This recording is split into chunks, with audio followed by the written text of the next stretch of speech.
Well, this next story is out of Texas tonight, where two teenagers now face capital murder charges. At the center of this story, 17-year-old Zephi Trevino and 19-year-old Philip Baldenegro.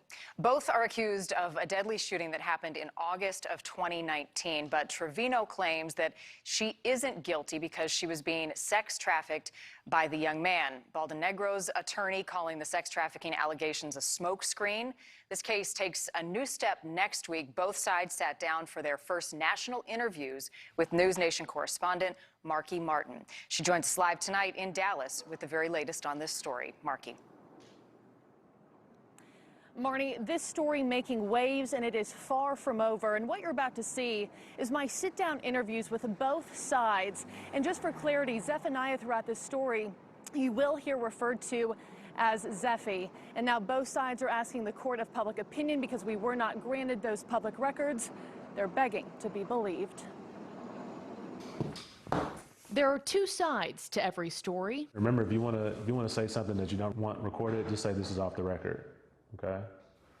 Okay. In this case, that story is now a national headline.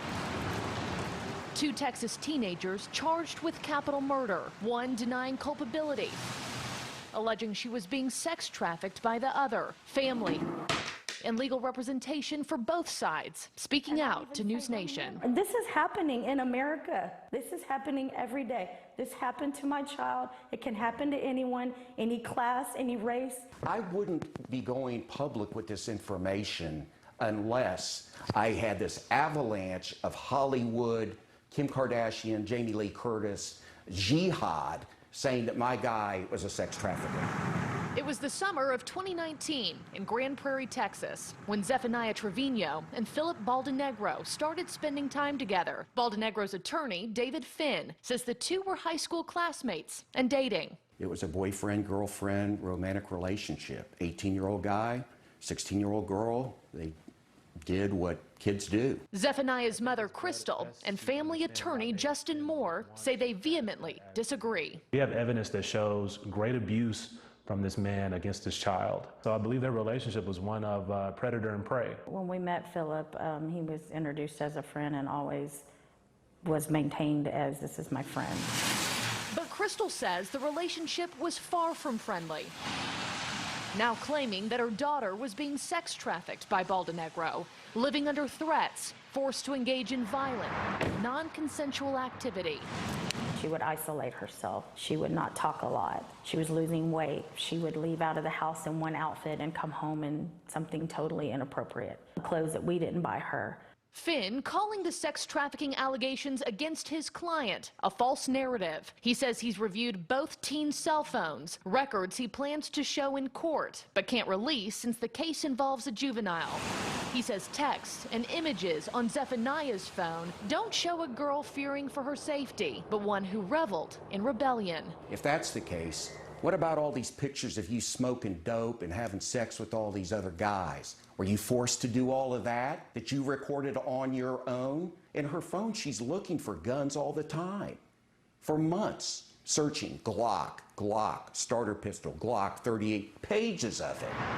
And then in August of 2019, both teams agree that Zephaniah and Baldenegro were hanging out in an apartment with a third acquaintance, Jesse Martinez. That apartment becoming the scene of an armed robbery turned murder. What we know is that two grown men showed up to Philip Baldenegro's apartment to purchase sex from the child. The child being Zephaniah. Baldenegro's attorney agrees, saying that in an attempt to rob those two men, they were lured to the apartment under false pretenses. But he says Zephaniah was the mastermind. So Zephy's texting these guys, pretending that her name is Julie, the 14-year-old that's going to have sex, and then her.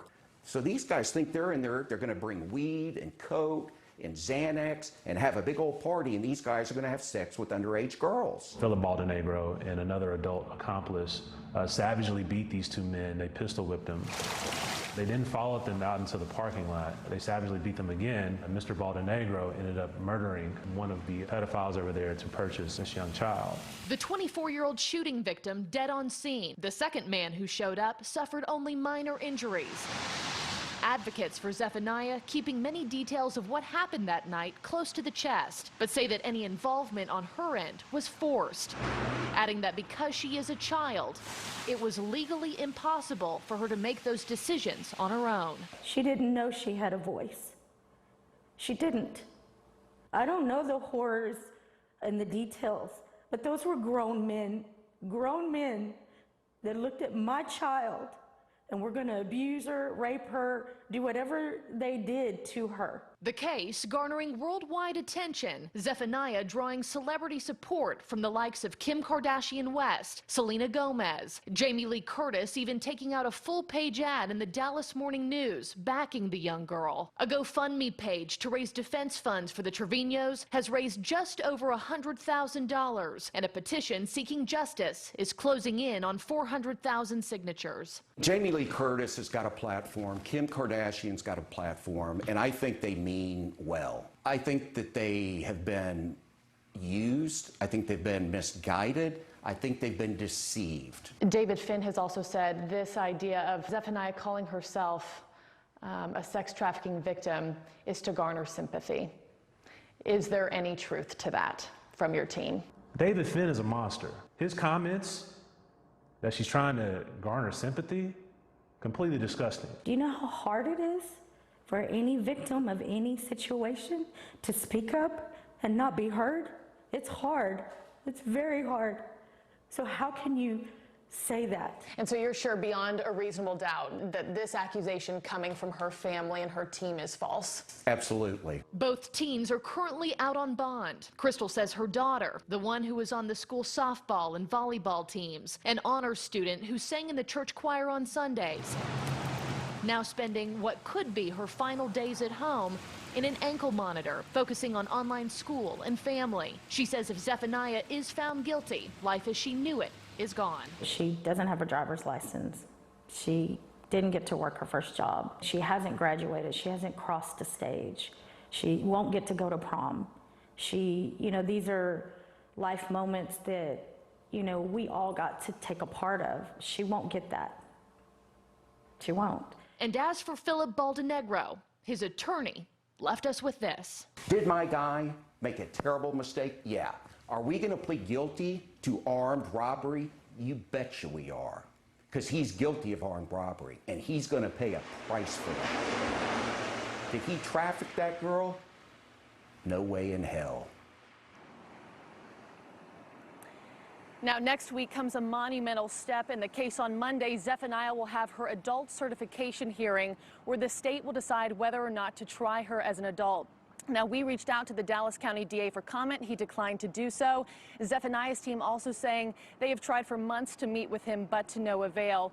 If she is tried as an adult, she does face life in prison, and Zephaniah Trevino turns 18 come February. Reporting live in Dallas tonight, Marky Martin, News Nation.